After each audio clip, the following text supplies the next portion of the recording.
नमस्कार, मी पूजा कारेकर विविधामध्ये आपल्या सगळ्यांचं स्वागत करते। आज वटपौर्णिमा आहे आणि त्या निमित्ताने अगदी घरच्या घरी सोप्या पद्धतीने या वडाची पूजा कशी करायची हे मी तुम्हाला दाखवणार आहे। चला तर मग बघूया। सर्वप्रथम आपण गणपतीचं पूजन करून घ्यायचं। आपल्या सर्व देवांची पूजा करायची आणि त्यानंतर आपल्याला वडाची पूजा करायची आहे। हे साहित्य आहे सगळं पूजेला लागणारं।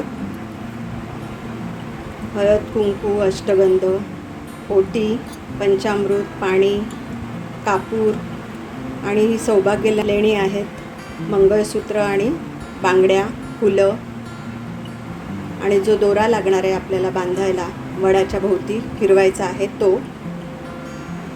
त्याच्यानंतर ही 5 प्रकारची फळं आहेत ज्याचा आपण ओवसा करणार आहोत। तो ओवसा आपण 5 सुवासिनींना देतो, तो हा तयार करून ठेवलेला आहे। सगळ्यात प्रथम आपण या कुंडीमध्ये ही फांदी लावून घेतलेली आहे वडाची। त्यानंतर आपण त्याला थोडं पाणी घालून घ्यायचं आहे। ही फांदी आपण स्वच्छ धुवून घेतलेली आहेच।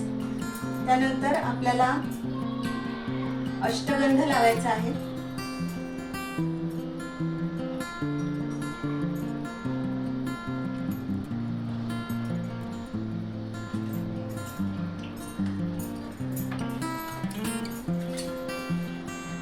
हळद, पिंजर वाहून घ्यायची आहे, अक्षता,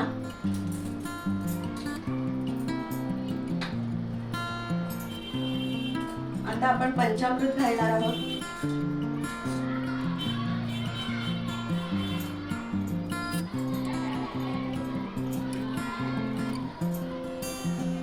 5 चमचे आपण पंचामृत घातलेलं आहे।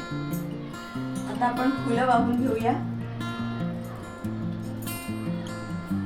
छान सुगंधी चाफा आहे। त्यानंतर आपल्याला हे मंगळसूत्र घालून घ्यायचं आहे। सौभाग्य लेणं म्हणून आपण ते घालतो। बांगड्या, हिरव्या बांगड्या। त्याच्यानंतर आपल्याला ओटी भरायची आहे।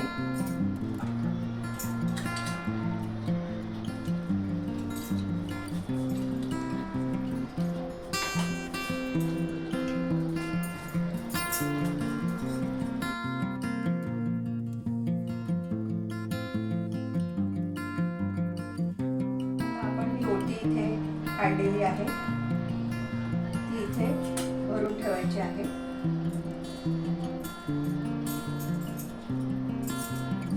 आपल्याला कापूर आरती करायची आहे।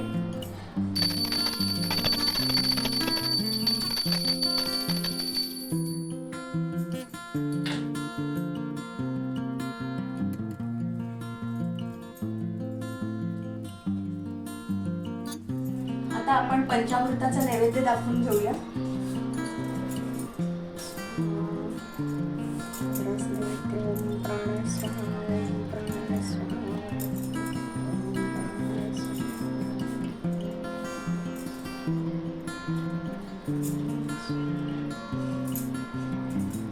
याच्यानंतर आपल्याला आता ओवसा करायचा आहे। आता आपण ही 5 प्रकारची फळं जी घेतलेली आहेत त्याचा ओवसा करणार आहोत। तर हा ओवसा आपण 5 सुवासिनींना देतो, त्याच्याकरता हा तयार केलेला आहे। त्याच्या आधी इथे हा ओवसा आपण करून घेऊया।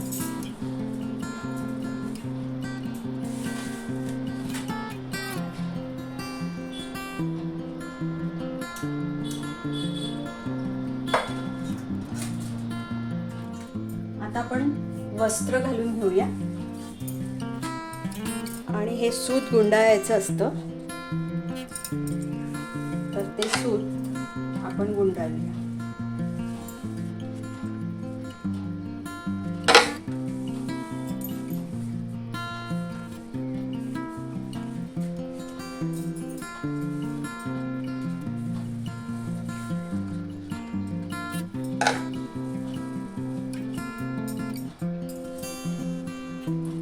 सात वेळा आपण असं हे सूत गुंडाळतो।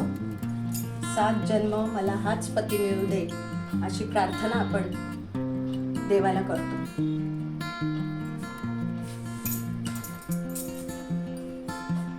हा ओवसा देण्याची जी प्रथा आहे, पूर्वी बार्टर सिस्टीम होती की आपल्याकडे पिकलेले जे धान्य आहे किंवा फळं आहेत ती एकमेकांना द्यायची, जेणेकरून आपल्याकडे असलेली फळांची जी बी आहे ती दुसऱ्या त्यांच्या अंगणात सुद्धा रुजेल आणि तिथे वेगवेगळे नवीन वृक्ष तयार होतील, जेणेकरून वृक्षांचं संवर्धन होईल. हा हेतू असावा असं मला वाटतं. कारण आपल्या प्रत्येक सणांच्या पाठीमागे विज्ञान आहे आणि म्हणून हे सण आपण साजरे केले जातो, जेणेकरून या सगळ्याचं संवर्धन व्हावं. ह्या प्रथा परंपरा आहेत, त्याला काही जणांचा विरोधही आहे, पण माझं म्हणणं त्या निमित्ताने आपण सजतो, नटतो, नंतर ह्या गोष्टी एकमेकींना देतो आणि त्या निमित्ताने आपली मैत्री वाढते आणि चांगले सलोख्याचे संबंधही वाढतात. तर म्हणून आपण हा सण साजरा करतो. तर तुम्हीही करा आणि हा आनंद स्वतःबरोबर दुसऱ्यालाही द्या.